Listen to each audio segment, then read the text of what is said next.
ચૂંટણીના પરિણામોમાં 5 સીટના પરિણામો હાલ જાહેર થઈ ચૂક્યા છે। એમાંથી 4 સીટ જે ભાજપને ફાળે ગઈ છે। ભાજપે 4 સીટ પર જીત મેળવી ચૂક્યા છે, ત્યારે બાકીની જે 1 સીટ પરનું જે પરિણામ આવ્યું છે તે આપને ફાળે ગયું છે, એટલે કે આપ માત્ર 1 સીટ પર હજુ સુધી જીત મેળવી ચૂક્યું છે। મનીષ સિસોદિયા જે એક મોટો ચહેરો ગણાતો હતા આપ પાર્ટીનો, તે પણ ચૂંટણી હારી ચૂક્યા છે।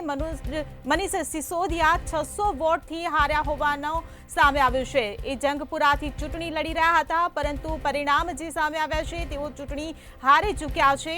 ત્યારે સવાલ એ ઊભો થઈ રહ્યો છે કે આપ પાર્ટી ક્યાંક ને ક્યાંક ભાજપને ટક્કર આપવામાં ક્યાંક ને ક્યાંક પાછળ પડી છે, ત્યારે ભાજપ આપને ટક્કર આપીને આગળ ચાલી રહી છે। 48 સીટ પર હાલ ભાજપ લીડ કરી રહ્યું છે। ત્યારે પ્રફુલભાઈ, જે પ્રકારે આ પરિણામો સામે આવી રહ્યા છે, ક્યાંક ને ક્યાંક શું એવું લાગી રહ્યું છે કે જે બજેટની રજૂઆત થઈ હતી, બજેટમાં જે જાહેરાતો કરવામાં આવી અને ખાસ કરીને મધ્યમ વર્ગને જે કેન્દ્રમાં રાખીને આ બજેટ રજૂ કરવામાં આવ્યું, તેની આ અસર હોઈ શકે? હવે એની અસર હોઈ શકે, કારણ કે ભારતીય જનતા પાર્ટીને પણ એ અંદેશો મળી ગયો છે કે દેશભરની અંદર મધ્યમ વર્ગની અંદર સખત અસંતોષ છે। એક તરફ મોંઘવારી છે, એક તરફ આવકના સ્ત્રોત ઘટતા જાય છે, બીજી તરફ જીએસટીની જે રચના છે જેને કોંગ્રેસ ગબ્બરસિંહ ટેક્સ કહે છે, એ ગબ્બરસિંહ ટેક્સે કમર તોડી નાખી છે લોકોની, અને એનું પાછું વેપારીઓને પણ અસંતોષ છે, કારણ કે એ ટેક્સમાં કોઈ યુનિફોર્મ પોલિસી હોવાના બદલે વેરવિખેર હોય ને એવી પરિસ્થિતિ છે। દાખલા તરીકે પોપકોર્ન ઉપર 3 પ્રકારના ટેક્સ, આમાં સાદી પોપકોર્નમાં 5%, સોલ્ટેડમાં 12% અને સ્વીટ હોય તો 18%। તો જે પોપકોર્ન વેચનારો છે ત્યાં જીએસટીનો અધિકારી ઊભો રહીને ટેસ્ટ કરવાનો છે કે આ સાદી છે કે સ્વીટ છે કે સોલ્ટેડ છે। એ એક અવાસ્તવિક અને અસામાન્ય હોય ને એવા જે સુધારાઓ થાય છે ને, એ ક્યારેક તો તમે જુઓ કે સોશિયલ મીડિયાની અંદર તો આના કેટલા બધા મીમ બન્યા અને હાસ્યાસ્પદ બન્યા। આવી જ રીતે રેસ્ટોરન્ટની અંદર બટર નાનના અલગ, બટર રોટીના અલગ, સાદી રોટીના અલગ, પનીરના શાકના અલગ, બીજું શાક હોય તો અલગ। એટલે એક વખત રેસ્ટોરન્ટના જે આગેવાનો હતા એમનું સંમેલનની અંદર સીતારમન હાજર હતા, ત્યારે એક રેસ્ટોરન્ટવાળાએ વિનંતી કરી કે મેડમ, જો એક થાળી પર એક જ પ્રકારનો ટેક્સ હોય ને તો અમારા જે એકાઉન્ટન્ટ છે ને બિલ ઝડપથી બનાવી શકે, અલગ અલગ ગણતરીમાં એને વાર લાગે છે। તો એને એટલો ધમકાવવામાં આવ્યો કે તમે આવી રજૂઆત કરી જ કઈ રીતે શકો, મારી માફી માગો, અને જાહેરમાં એ રેસ્ટોરન્ટના માલિકે માફી માગવી પડી। એટલે આ જે ટેક્સની જે પદ્ધતિ છે એનાથી મધ્યમ વર્ગ નારાજ છે। મોંઘવારી વધેલી છે, એક તરફ મોંઘવારી છે ને એક બાજુ મંદી છે।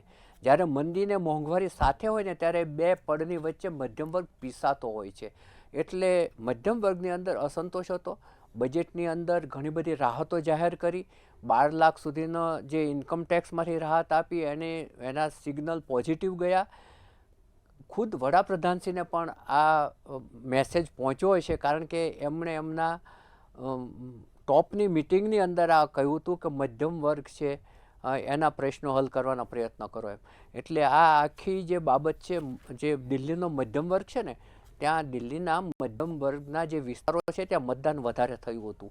એટલે એક અંદેશો એ હતો કે ભાજપ વિરોધી તો નહીં હોય ને, પરંતુ એ છે ભાજપની તરફેણમાં નીકળ્યું છે, અને ભાજપ વિરોધી હતું એ 2 ભાગમાં વહેંચાઈ ગયું છે, આમ આદમી પાર્ટી અને કોંગ્રેસ વચ્ચે। એટલે એનો સીધો ફાયદો છે એ ભાજપને થયો છે। જી બિલકુલ પારસભાઈ, હું તમને પણ આ જ સવાલ પૂછવા માંગીશ કે બજેટ પછી લોઅર મિડલ ક્લાસ જે છે તેનો મૂડ સ્વિંગ થયો છે, કારણ કે હું આંકડાકીય રીતે કહું ને તો 2013માં આપની પડખે આ લોઅર મિડલ ક્લાસ હતો। બજેટ પહેલાંની જો વાત કરીએ ને તો 37% લોઅર મિડલ ક્લાસ ભાજપની તરફે વળ્યો હતો, જ્યારે એ વખતે બજેટ પહેલાંની વાત કરીએ તો આપ પાસે 56% વોટ હતા લોઅર મિડલ ક્લાસના, પરંતુ જેવું બજેટ જાહેર થયું ને એટલે 10%ની વોટ આવી છે આ મતદારોમાં આપ પાર્ટીને લઈને, શું કહેશો?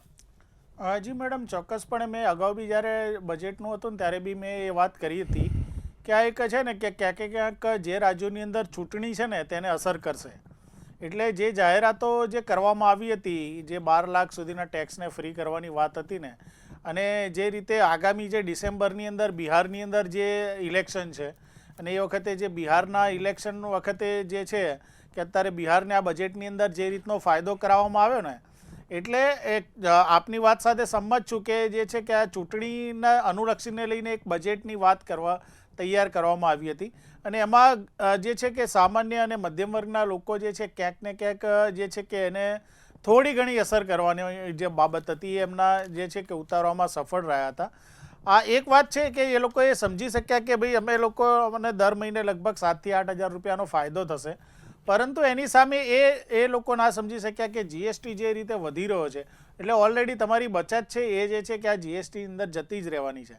પરંતુ એક સંદેશ જે છે કે એક જોરશોરથી મીડિયાની અંદર બી અને આ જે ભાજપ તરફથી જે પ્રચાર કરવામાં આવ્યો કે બજેટની અંદર 12 લાખ રૂપિયા સુધીની આવક જે છે ટેક્સ ફ્રી કરવામાં આવી છે, એનો જે સંદેશો છે કદાચ પોઝિટિવ થોડો ઘણો સંદેશો દિલ્હીના જે છે કે સામાન્ય અને ગરીબ અને મધ્યમ વર્ગના લોકોની અંદર ગયો, અને એના થોડા ઘણા અંશે ફાયદો જે છે કે આ પરિણામો જે છે કે એની ઉપર આપણે જોઈ રહ્યા છે. અને આગામી જે ચૂંટણી તમે જે વાત કરું કે જે નવેમ્બર ડિસેમ્બરમાં બિહારની ચૂંટણી છે ને, ત્યારે બી જે છે કે આ જે છે કે અત્યારે જે બજેટની અંદર જે વાતો બિહાર માટે બી કરવામાં આવી છે ને એ ત્યાં આગળ ઉપાડવામાં આવશે, અને જીએસટી કાઉન્સિલની બેઠકો જે દર મહિને અને દર 2-3 મહિને બેસતી જ હોય છે, એ બી જે છે કે જ્યારે ચૂંટણી આવવાની હોય જે તે રાજ્યમાં ત્યારે એવી જાહેરાતો કરે છે કે પર્ટિક્યુલર એ સ્ટેટને જે ફાયદો થાય. ગયા વર્ષે આપણે આંધ્રપ્રદેશના ચંદ્રાબાબુ નાયડુને જે રાજ્યની અંદરની બી જે સહાયની વાતો હતી એ જે કેન્દ્રના બજેટમાં કરવામાં આવી હતી. એટલે આ સરકાર જે છે કે એ એવી રીતની રજૂઆત કરે છે, એમની સ્ટ્રેટેજી એ રીતની છે કે જે રાજ્યોની અંદર જે છે કે ઇલેક્શન હોય તો એ વખતે જ એવી જાહેરાતો કરો કે જેથી કરીને ત્યાંના મતદારો છે તેને લોભાવી શકાય, લલચાવી શકાય, અને આ પરિણામો પરથી આપણે જોઈ શકીએ છીએ કે ક્યાંક ને ક્યાંક એમની આ નીતિની અંદર એ લોકો સફળ થયા છે.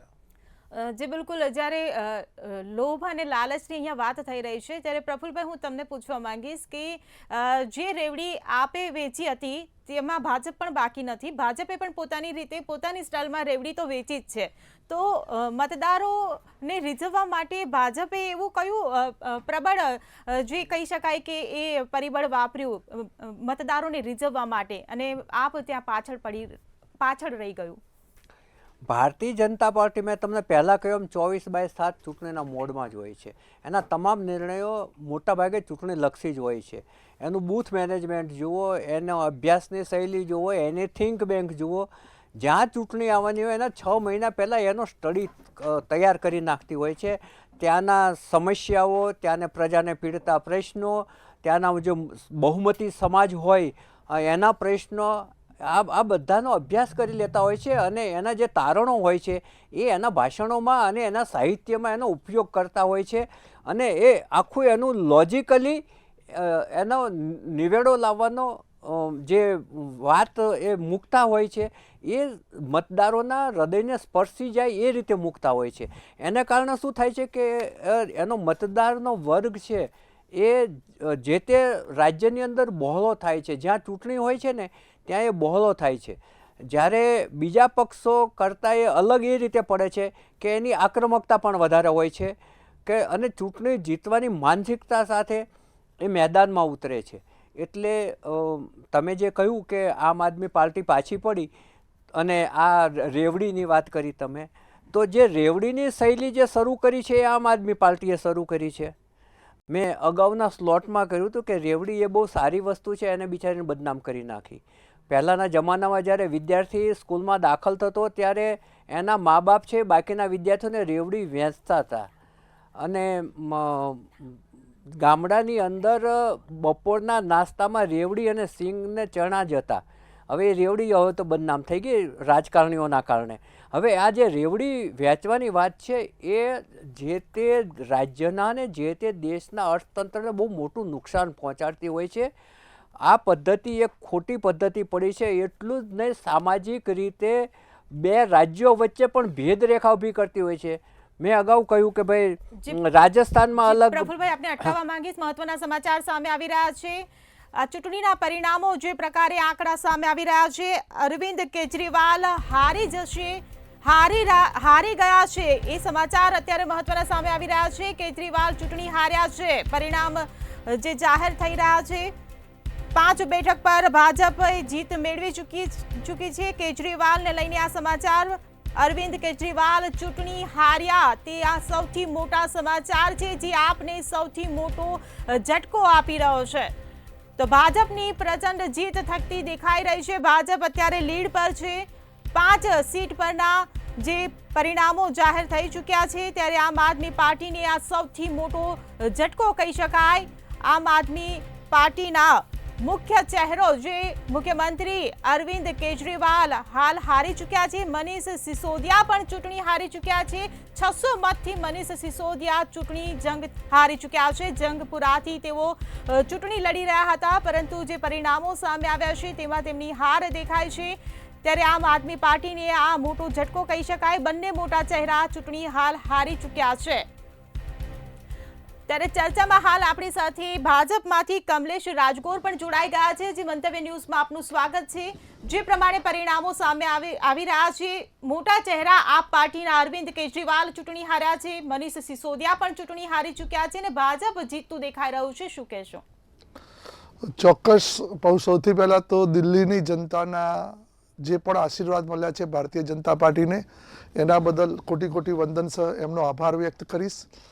ચોક્કસ તિહાર જેલમાંથી રિટર્ન થયેલા ખ્યાતનામ કેદી ફરજીવાલ એમના પરિણામના કારણે, એમના જે કરતૂતો હતા એમના કારણે પ્રજાએ એમને રસ્તો બતાવી દીધો છે.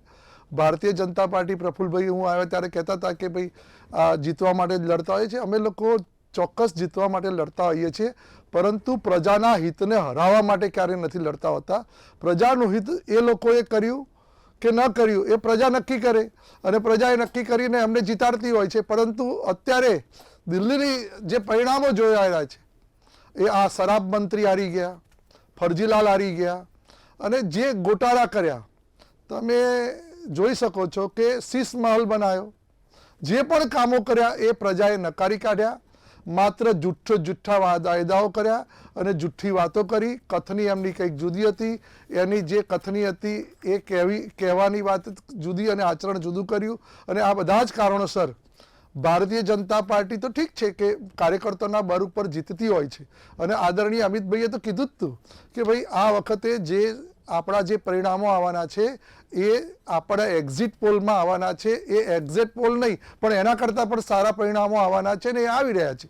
ચોક્કસ ભારતીય જનતા પાર્ટી માટે ખુશીના સમાચાર એટલા માટે છે કે આવનારા દિવસોની અંદર દિલ્હી પોતાના હાથમાં ન હોય તો દિલ્હીને સાથે રાખીને આ ગુજરાતથી શરૂ કરેલી આ આખી યાત્રા દિલ્હીના સર કરીને હવે આવનારા વર્ષોની અંદર 2047નું જે અમે ટાર્ગેટ વિકસિત ભારત તરફ, રાષ્ટ્ર નિર્માણ તરફ જઈ રહ્યા છીએ અને સારા હેતુ સાથે આગળ વધી રહ્યા છીએ. આ દેશનું સુકાન જેના હાથમાં છે એવા આદરણીય નરેન્દ્રભાઈનું જે સ્વપ્ન પરિપૂર્ણ જવાઈ રહ્યું છે એ દિલ્હીની જનતાએ આજે સાબિત કરી બતાવ્યું છે અને એના હાથ મજબૂત કર્યા છે. એટલે અમને લાગી રહ્યું છે કે આવનારા દિવસોની અંદર પણ 2047નું જે ટાર્ગેટ છે એ અમે પરિપૂર્ણ કરીશું.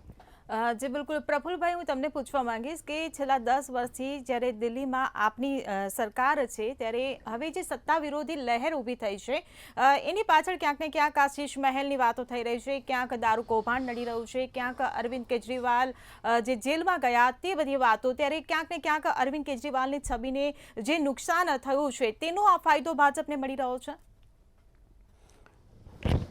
હવે એ જે જેલમાં ગયા એની પાછળ લીકર પોલિસી હતી, અને એમને એવી અપેક્ષા હતી કે ભાઈ જેલમાં મનીષ સિસોદિયાને પણ નાખ્યા છે, કેજરીવાલને પણ નાખ્યા છે, એટલે એક સિમ્પથી વેવ પેદા થશે એવી એમના મનની અંદર કદાચ કલ્પના હશે.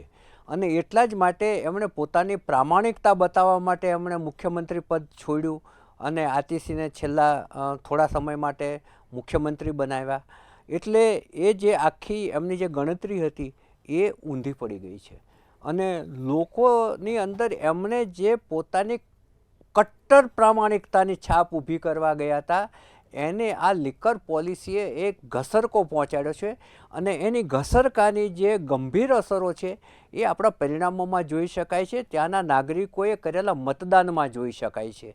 અને બીજું 10 વર્ષ સુધી સળંગ શાસન રહ્યું ને એટલે એન્ટી ઇન્કમ્બન્સી સત્તા વિરોધી મતો પેદા થયા જ હોય. ભારતીય જનતા પાર્ટી એક જ એવી પાર્ટી છે કે એને આ ખબર પડી જાય છે કે ભાઈ આપણું એન્ટી મતો કેટલા પેદા થયા છે, તો એને પ્રો કઈ રીતે કરવા, તો એ મોટા પ્રમાણમાં હિંમત કરી અને ઉમેદવારો બદલી નાખશે. એટલે એ આખી જે પદ્ધતિ છે એ આમ આદમી પાર્ટીને ના આવડી અને અત્યારે એની સામે એન્ટી ઇન્કમ્બન્સી પેદા થઈ, એના કુફળ મળ્યા. એ લોકો જેલમાં જે ગયા અને કટ્ટર પ્રામાણિકતાની જે પહેલી મોટી ઈંટ હતી એમની ઇમારત ઊભી કરવા માટેની, એ ઈંટ જ ખસકી ગઈ કે આ પ્રામાણિક નથી આ પાર્ટી, એવું લોકોના મનમાં ગયું. અને ત્રીજી વાત હતી એ જે ચૂંટાયા હતા એની રેવડીની વાત પણ હવે લોકો ભૂલી ગયા અને ભારતીય જનતા પાર્ટી તરફ તમામ મતદારો વળ્યા, જેનું આપણે આ પરિણામો જોઈ રહ્યા છીએ. તમે જુઓ કે આમ આદમી પાર્ટીનો સુપ્રીમો કેજરીવાલ હાર્યા, મનીષ સિસોદિયા હાર્યા, એટલે મુખ્યમંત્રી હાર્યા, ડેપ્યુટી મુખ્યમંત્રી હાર્યા. આ આમ આદમી પાર્ટીને બહુ જ મોટો ધક્કો પહોંચાડશે અને હવે આમ આદમી પાર્ટી કેટલી ટકી શકશે એ પણ પ્રશ્નો ઊભા થશે. કારણ કે ડૂબતું વાણ હોય એમાંથી ઉંદરડા પહેલાં કૂદકા મારે, ઘણા બધા કાર્યકરો બીજા પક્ષોમાં જતા રહે છે. જી બિલકુલ, આરોપોની જ્યારે વાત થઈ રહી છે ત્યારે પારસભાઈ હું તમને પૂછવા માંગીશ કે આપ પાર્ટી પર આટલા બધા આરોપો હતા, હાર તરફ લઈ ગયું. કોંગ્રેસે ભાજપ પર પણ ભ્રષ્ટાચારના આરોપો લગાવ્યા હતા, પરંતુ ભાજપ તો જનતા માટે પ્રામાણિક પાર્ટી તરીકે ઉભરી આવી રહી છે, શું કહેશો? જી મેડમ, જે બી આક્ષેપો કોંગ્રેસ તરફથી મૂકવામાં આવ્યા હતા ને એ કોંગ્રેસ પાર્ટીએ નહોતા મૂક્યા, એ દેશના પ્રશ્નો હતા. જે રીતે મોંઘવારીની જે વાતો કરી હતી, કે બેરોજગારીની જે રીતે વાત કરી હતી, મોંઘા શિક્ષણની જે રીતે વાત કરી હતી, મહારાષ્ટ્રની અંદર જે છે કે જેમણે જે છે કે વોશિંગ પાવડરની જે નીતિ અપનાવી હતી, વોશિંગ મશીનની નીતિ અપનાવી હતી, એટલે અમે નથી કહેતા, એમના જ પક્ષના જે વરિષ્ઠ નેતાઓ જે છે કે એમના 3-4 વર્ષ પહેલાંના સ્ટેટમેન્ટ તો તમે જુઓ કે જાહેર સભામાં જ એમણે એમ કીધેલું હતું કે ભાઈ પર્ટિક્યુલર કોઈ વ્યક્તિ જે છે કે એની સાથે અમે બેસીશું જ નહીં, એ પોતે ભ્રષ્ટાચારી છે, બરાબર છે. એમણે જે છે કે મહારાષ્ટ્રની રાજનીતિને નુકસાન પહોંચાડ્યું છે ને એ જ લોકો મહારાષ્ટ્રમાં જ્યારે ઇલેક્શન આવ્યું ત્યારે એમની સાથે બેઠા અને એમને પોતાના પક્ષમાં લીધા અને એમને જે છે કે ટિકિટ આપીને એમને લડાવ્યા બી ખરા અને જીતાડ્યા બી ખરા. અને એ આજે ડેપ્યુટી સીએમના પદ ઉપર છે અને બીજા ગૃહપ્રધાનને અન્ય પદો પર બી છે. એટલે આમાં શું છે કે જે આક્ષેપો જે છે કે જે છે સર્વસામાન્ય હતા, કે કોંગ્રેસે લગાવી એવું નહોતું, જે બધા લોકોને દેખાતું હતું કે આ ભ્રષ્ટાચાર થયેલો છે. તમે જોશો કે હવે ભ્રષ્ટાચાર પ્રૂવ કરવાની આપણે જરૂર નથી રહેતી, કે તમે આજે ગુજરાતની અંદર તમે જુઓ કે જે રીતે નકલીની વાત આપણે કરીએ કે નકલી પીએસઆઈ હોય કે નકલી પીએમઓ હોય કે નકલી સરકારી કચેરીઓ હોય કે એ હોય, તો એ કોંગ્રેસે એના પર ખાલી ખોટા આક્ષેપો નથી મૂક્યા, એ સર્વસામાન્ય ભ્રષ્ટાચાર છે કે આપણી સામે દેખાઈ રહ્યો છે ને એ ભ્રષ્ટાચારને જે છે કે જનતા સામે ઉજાગર કર્યો છે અને જનતાની સામે લાવ્યા છે. હા, ચોક્કસપણે હવે જનતા જે છે કે એમણે નક્કી કરવાનું હોય છે કે ખરેખર તો એ ભ્રષ્ટાચાર જે થયો છે કે એની અંદર હવે મત કોને આપવો. અને મેં ફરીથી જે રીતે વાત કરી હતી કે છતાંય જનતાને જે છે કે પૂરતો સંદેશો કોંગ્રેસના કાર્યકર્તાઓ કે કોંગ્રેસનું સંગઠન છે કે એ મજબૂત રીતે પહોંચાડી નથી શક્યું અને એનું આ પરિણામ અત્યારે દિલ્હી વિધાનસભાની અંદર બી જોવા મળેલું છે. અને ફરીથી હું કહું છું કે ભાઈ જો જીતા વહી સિકંદર, અત્યારે ભાજપ જે જીતી ગયું છે એટલે કોઈ બી બહાનાબાજી ના ચાલે, એ સ્વીકારવું જ પડે. દિલ્હી વિધાનસભાની અંદર જે બી પરિણામો આવ્યા છે ત્યાંના લોકોનો જે જનમત છે એ સ્વીકારવો જ પડે અને આત્મનિરીક્ષણ કરવું પડે જે પાર્ટીઓ હારી છે તેમણે, કે અમે ક્યાં આગળ જે છે કે કાચા પડ્યા, કે અમારું જે સંગઠન છે કે અમારો જે મેનિફેસ્ટો છે કે અમારી જે લોકો માટેની વાતો હતી એ કેમ ક્યાં સુધી કાચી પડી અને જેના લીધે છે કે આ પરિણામો જે છે વિપરીત આવ્યા છે. બાકી જે છે ખોટું થઈ રહ્યું છે કે જે અથવા તો જે જનતા સાથે અન્યાય થઈ રહેલો છે એવી વાતો છે જનતા સમક્ષ તો જે છે કે મૂકવી જ પડશે. અને એ જે છે કે એક મજબૂત વિપક્ષ તરીકે લોકસભાની અંદર હોય કે બીજા કોઈ બી નાના મોટા ઇલેક્શન હોય તેની અંદર જનતા સામે જે છે કે કોંગ્રેસ પક્ષ જે છે ઉજાગર કરતો જ રહેશે. બાકી જનતાએ નક્કી કરવાનું છે કે સાચું શું છે અને ખોટું શું છે અને આ ઇલેક્શનના મારફત જે છે કે એ પોતાનો મત જે છે જણાવી રહ્યું છે અને જનતા જ સર્વોપરી છે, એટલે એના માટે જે છે કે કોઈ બી બહાનાબાજી ના હોય. જી મેડમ. જી બિલકુલ. કમલેશભાઈ, હું તમને પૂછવા માંગીશ કે 27 વર્ષ પછી હવે ભાજપનો દિલ્હીમાં સત્તાનો જે વનવાસ જે હવે પૂરો થવાના સંકેત જ્યારે દેખાઈ રહ્યા છે, ત્યારે હવે પ્રચંડ જીત તરફ જે આગળ ભાજપ વધી રહ્યું છે, ત્યારે આ જીતના કારણો તમે કયા માનો છો? ચોક્કસ જો કોંગ્રેસના મિત્રએ બહુ સાચી વાત કરી અને એને હું પૂરેપૂરું સમર્થન આપું છું કે ભ્રષ્ટાચારના આક્ષેપોને એ બધા રાજનીતિની પાર્ટીઓ કરતી હોય છે એકબીજા ઉપર, પરંતુ પ્રજા બહુ સમજતી હોય છે. પ્રજાએ 15 વર્ષ સુધી શાસન જે કર્યું કોંગ્રેસના શીલા દીક્ષિતના નેતૃત્વની અંદર દિલ્હીમાં, એના ભ્રષ્ટાચારો પણ જોયા અને ઘર ભેગી કરી દીધી. 10 વર્ષ કેજરીવાલના બી કરતૂતો જોયા અને એ કરતૂતોના કારણે એમને પણ આજે ઘર ભેગી કરી દીધી. આ જ ભારતીય જનતા પાર્ટી છે. 27 વર્ષ પછી ભલે દિલ્હીની અંદર સરતાજ પાછો તાજ મેળવી રહ્યા છે, પરંતુ જ્યાં જ્યાં જે રાજ્યોની અંદર જે વાત કરી છે એમાં પ્રજામાં સૌથી વધારે વિશ્વસનીય પાર્ટી બની હોય તો એ ભારતીય જનતા પાર્ટી બની છે. આ તમે જો ગયા ઇલેક્શનની અંદર જ્યાં એક્ઝિટ પોલો આવ્યા હતા અને અમારી સરકાર બને એવી નથી, એ જગ્યાએ પણ અમારી સરકાર બની છે અને મહારાષ્ટ્રના પરિણામો પણ સારા આવ્યા છે. કોણ કોની પાસે બેસ્યું એવું કોંગ્રેસના મિત્ર કહે છે તો ઇન્ડી ગઠબંધનની અંદર આજ કોંગ્રેસ અને આપ એક હતા, તો સિક્કાની બે બાજુ તો તમે છો. અને સૌથી વધારે અત્યારે કોંગ્રેસ વાળા જ આક્ષેપ આપ ઉપર કર્યા, તો આક્ષેપો સાચા હતા, ચલો કર્યા, અમે પણ માનીએ છીએ તમારા આક્ષેપો સાચા હતા, પરંતુ તો એ આક્ષેપો જ્યારે તમારે એક જ માત્ર દિલ્હીમાં એક પાર્ટી હતી, પંજાબ સિવાય આમ આદમી પાર્ટી બીજે ક્યાંય હતી નહીં, તો એમની સાથે બેસીને જે ખરાબ માણસો છે એમની સાથે બેસીને બીજી જગ્યાએ ઇલેક્શન લડવાનું અને દિલ્હીની અંદર જુદા સામસામે ઇલેક્શન લડવાનું, એકબીજા સામે આક્ષેપો કરવાના, તો આ તો ભારતીય જનતા પાર્ટી નથી કરતી ને. ભારતીય જનતા પાર્ટી રાષ્ટ્રનીતિમાં માને છે અને રાષ્ટ્રના પ્રવાહમાં માને છે. અને દિલ્હીના લોકો સૌથી વધારે વિચારીને આ વખત જોયું કે જ્યાં પણ ડબલ એન્જિન સરકાર હોય છે, ટ્રિપલ એન્જિન સરકાર હોય છે, ત્યાં ક્યાંક ને ક્યાંક પોઝિટિવ વાતાવરણ સાથે વિકાસ થતો હોય છે.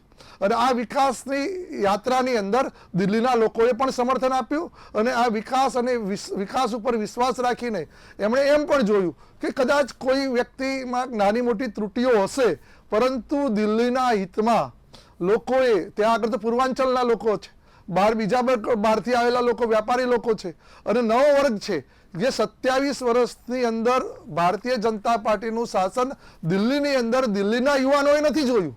કે 27 વર્ષનો યુવાન થયો એ પહેલા તો એ ત્યાં આગળ કોંગ્રેસનું રાજ હતું, પછી આમ આદમી પાર્ટીનું રાજ આવ્યું, એટલે આ યુવા વર્ગે તો ભારતીય જનતા પાર્ટીનું શાસન જોયું જ નથી.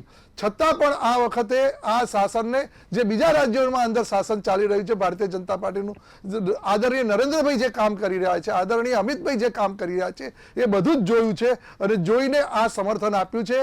એટલે પ્રજા સર્વોપરી છે, ચોક્કસ છે, બહુ જ સમજે છે કોણ સિક્કાની એક બાજુ છે, કોણ ડબલ બાજુ છે, કોણ કહે છે કંઈક અને કરે છે કંઈક જુદું, અને કઈ પાર્ટી કહેલું પારી બતાવે છે, એ બધું જ દિલ્હીની જનતાએ આજે સાબિત કરી દીધું છે.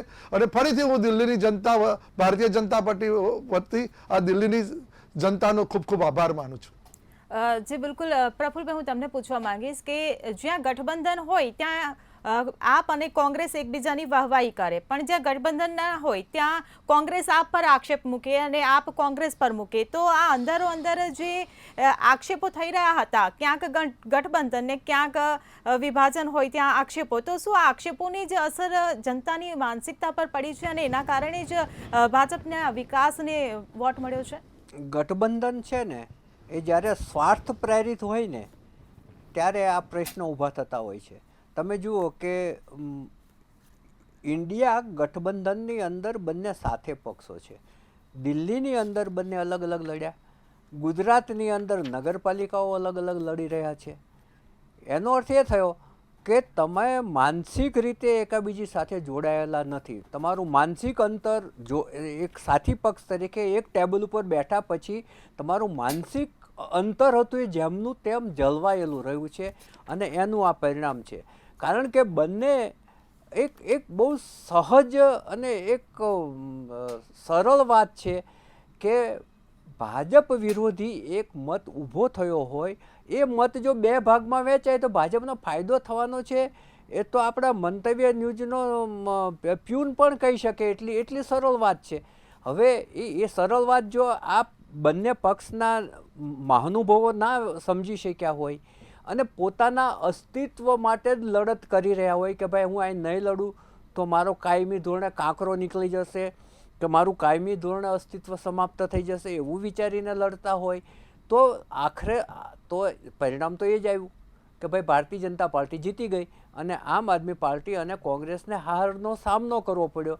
અને કોંગ્રેસને તો બહુ ખરાબ રીતે સામનો કરવો પડ્યો કે ભાઈ ગયા વખતે પણ એક સીટ નહોતી આવી ને આ વખતે નહોતી આવી. એટલે દિલ્હીના માનસમાંથી એના અસ્તિત્વનો પ્રશ્ન ઊભો થઈ ગયો. એટલે જ્યારે ગઠબંધન થતા હોય છે ત્યારે આ બધી ઘણી વખત ગઠબંધન ઉતાવળા થઈ જતા હોય છે, વગર વિચારે થઈ જતા હોય છે કે ભારતીય જનતા પાર્ટીની સામે બધા એક થઈશું તો જ આપણે જીવી શકશું, જીતી શકશું કે જીવી શકશું, આપણું અસ્તિત્વ ટકી શકશે, આપણે લાઈવ રહી શકશું. એ જે સ્વાર્થ સાથે ભેગા થયેલા હોય અને માનસિક અંતર ના ઘટ્યું હોય તો એનું પરિણામ આ જ આવે. જી બિલકુલ, આપને સૌથી મોટો ઝટકો મળ્યો છે. દિલ્હીના મનીષ સિસોદિયા જે આપનો સૌથી મોટો ચહેરો ગણાતા હતા તે ચૂંટણી હારી ચૂક્યા છે. 600 મતથી તેઓ હાર્યા છે. ત્યારે આ હાર માટે તેમનું નિવેદન સામે આવ્યું છે. આવો સાંભળીએ મનીષ સિસોદિયાનું શું કહેવું છે. विधानसभा का चुनाव हम सब कार्यकर्ताओं ने मिलकर बहुत मेहनत से लड़ा. जंगपुरा के लोगों ने, जंगपुरा विधानसभा के लोगों ने भी बहुत प्यार मोहब्बत सम्मान दिया, लेकिन 600 वोट से लगभग 600 वोट से उसमें हम पीछे रह गए. तो मैं जो कैंडिडेट जीते हैं उनको बधाई देता हूं और उम्मीद करता हूं कि जंगपुरा की समस्याओं को वो हल करेंगे, जंगपुरा के लोगों की जितनी भी चीज़ें हैं उनको हल करेंगे. बाकी तो अब बाकी देखते हैं. તો ચૂંટણીના પરિણામોની પળે પળની અપડેટ અમે આપના સુધી પહોંચાડતા રહીશું, પરંતુ હાલ રોકાઈશું એક વિરામ માટે.